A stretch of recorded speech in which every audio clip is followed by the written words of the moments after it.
una cosa, vostès ara estrenen l'Any Colom. Sí. L'Any Colom coincidint amb el 5è, no com deia fa un moment el 5è aniversari, sinó el 5è centenari de la mort de Cristòfol Colom. Què faran? Aquest Any Colom quin objectiu té? Quina mena d'actes vostès tenen previst organitzar i quan s'estrena això? Bé, doncs l'estrena la fem el dia 27 de març a les 7 de la tarda al Palau de Mar, el que és el Museu d'Història de Catalunya. I allà presentarem tots els actes. Bàsicament són xerrades, conferències i algun simposi. Promourem la ruta Colom, és a dir, seguir la ruta que va seguir Cristòfol Colom des de Sant Jeroni de la Murtra fins al Palau del Tinell i a pes a casa seva. El dia 2 d'abril de 1493 els reis reben a Cristòfol Colom a Sant Jeroni de la Murtra, el monestir aquest d'aquí a Badalona, que està pobret, en un estat lamentable, per cert, i aleshores doncs va d'ella la conversa informal. I a la nova l'entrada formal. Va entrar formalment, com deia abans, entremig del virrei, entremig del rei Ferran II, i a mà dreta el comte d'Empúries, que per cert era el senyor feudal de Pals, d'Empordà, que és on va sortir l'expedició, per molt que diguin això de Palos de Montguer, que és un invent, tot s'hi ha dit de pas. Potser van confondre pals amb palos. Sí, segurament. Deuria ser això. És que vostè no es posa amb la pell dels altres, home, deuria ser això. Van confondre pals amb palos, però no hi ha mala fe, això no hi ha malícia. No, segur que no. Veiem, vull dir, confondre un porc que ja està documentat al segle X amb un lloc que no té porc, que hi ha 4 barques de pescadors i 4 piratets. El transcriptor va deixar, li va caure una lletra. On va afegir una, clar, en aquest cas en va afegir. Doncs com deia, continua el Ruta Colom, que va entrar a Plaça del Rei, a Plaça del Rei, Palau del Tinell, l'altre van batejar els indis que duien, i després va anar a casa seva, el Colom, que era el carrer Banys Vells, s'ha de recordar que el carrer Banys Vells de Barcelona. Molt bé, doncs n'estarem pendents. Ara deixem que li ataqui un altre ataqui, vull dir que agafem com a tema de conversa un altre element històric important de doble cap, per entendre'ns, el Quixot i Miguel de Cervantes, d'acord? Vostès sostenen una teoria que jo li demano, sisplau, que me l'expliquin a mi i als nostres espectadors. Quina teoria sostenen vostès respecte a Miguel de Cervantes i el Quixot? Bé, com he dit abans d'entrar en aquest tema, he de recordar el que explicava abans de la censura.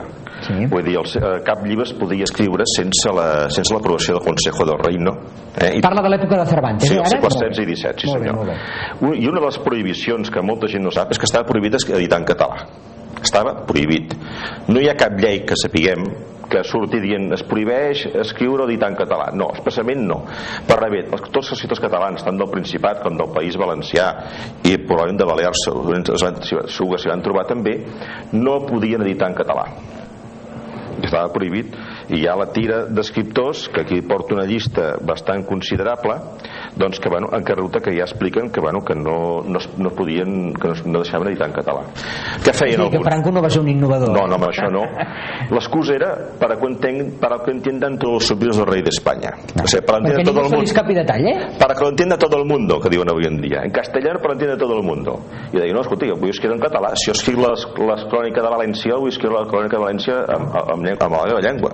De catalana i llengua valenciana. Per tant estava prohibit editar en castellà. En català. Sí. Molt bé. No hi ha cap llei específica que ho digués, però hi havia moltes pressions.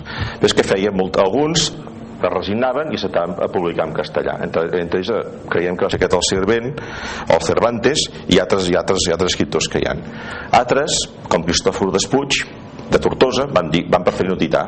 Van agafar els repetanis i van dir no edito, es queda el llibre de casa meva un calaix i ja s'han descobert fa un temps. Altres, com Lluís Vives, va dir sí que en llatí, però que no sé escriure en català i en castellà em dona la gana, doncs escric en llatí.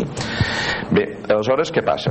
Doncs seguint aquesta lògica, no hi ha cap manuscrit del Cervantes, no existeix, i la majoria de les primeres edicions s'han perdut, perquè hem celebrat l'any Cervantes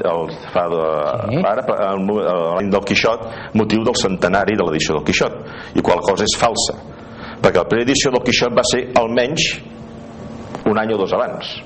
I un any abans de la suposada primera edició, de les suposades primeres edicions del Quixot, hi ha 3 testimonis que hàgim trobat que parlen ja del Quixot. O sigui que hi ha una edició prèvia anterior que ha desaparegut, no s'ha trobat cap exemplar. I una cosa important, a Castella no agradava. El Lope de Vega va dir-ho, és un dels testimonis, és un de Lope de Vega, diu el 1604, que diu: necio será quien le guste el Quijote. Per tant, que ho diu que no agrada. I és normal, amb el respecte que ens estimen els castellans, ens estimen en general nosaltres, com pot ser que un castellà boig torni a agafar el seny una altra vegada a Barcelona? Com pot ser? Bueno, però això pot ser, mira, potser però potser això... Home, miri, ja li diré que explicat així té tota la raó del món, no quadra, Bueno, però és el que comencem amb coses interessants. Bueno, un vol estudiar la història. Perdó, l'adreça web és correcta tal com l'he posat, oi? Sí, moltes gràcies, sí. Doncs resulta que, quins altres problemes hi ha? Primera, ens trobem que buscar la ciutat de naixement del Miguel de Cervantes, hi ha 11 ciutats possibles que poden ser ciutats de naixement de Miguel de Cervantes. Té la llista aquí: Alcácer de San Juan, Consuegra, Sevilla, Lucena, Madridejos, Herencia, Madrid, Toledo, Alcalá de Henares i Esquivies. Córdoba, sí, Córdoba i Córdoba. O sigui, 11 ciutats diferents, si no m'he descomptat. Això per començar. Segona, resulta que era un fill d'un metge de poble, en el qual només hi havia 3 llibres, que aquest metge de poble era fill d'uns pagesos de per allà de Castella. Cervantes era un home ric, culte, relacionat amb la cort, noble. Quan va estar presoner d'Argel, el rei va ajudar a intercedir per que el alliberessin. Un fill d'un metge de poble, el rei no s'ho molestaria mai a la vida. Una vegada Cervantes va gastar 5.000 ducats, una fortuna important, per 2 llibres de vell de l'època. Diu, com és possible que aquest pobrissó gasti dilapida aquest teixits per 2 llibres de vell? Clar, vull dir, una cosa realment no és creïble. A més una cosa molt curiosa que molta gent no sap: estudiosos de la llengua catalana, estudiosos de la llengua castellana, afirmen que el castellà del Quijote és un castellà molt dolent. Això ho diu, per exemple, un tal José Clemencín, que va néixer 150 anys després de la mort de Cervantes. Va ser un home il·lustrat, va ser membre dels Corts de Cadis, i vas viure aquella època, i va fer un llibre de notes sobre el Quijote, i allà afirma que és un castellà dolent. Però és que avui en dia hi ha ja em porto la xuleta perquè no recordo com es diu, un tal Alatorre, Antonio Alatorre Vergara, mexicà, expert en llengua castellana, que diu: si en sus tiempos, temps del Cervantes, hubiera habido una academia de la lengua, los señores académicos no habrían tenido la menor dificultad en exponer a la vergüenza pública las múltiples incorrecciones del lenguaje cervantino. Frases torpemente construidas o construidas a la italiana, italianismos de vocabulario metidos a troche y moche, incongruencias, anacolutos.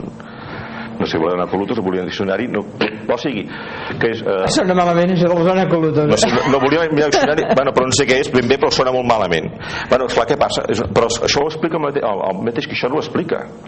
I vostès sostenen que són italianismes el que hi ha allà? Per mi són catalanismes. És a dir, que aquesta manca de, entre cometes, relativa qualitat en el lèxic, en el vocabulari, no sé si en les construccions, poden tenir l'origen que era un catalanoparlant que per tant s'expressava originàriament en català i que per tant va haver d'adaptar al castellà allò que ell havia escrit. No ben bé, ho explica el Cervantes, el mateix Quixot explica en la segona part com les seves obres les va trobar no sé, un racó de Toledo, i un Sidiamete Berengeli els va traduir a Nuestro Romance i li va pagar 4 xavos.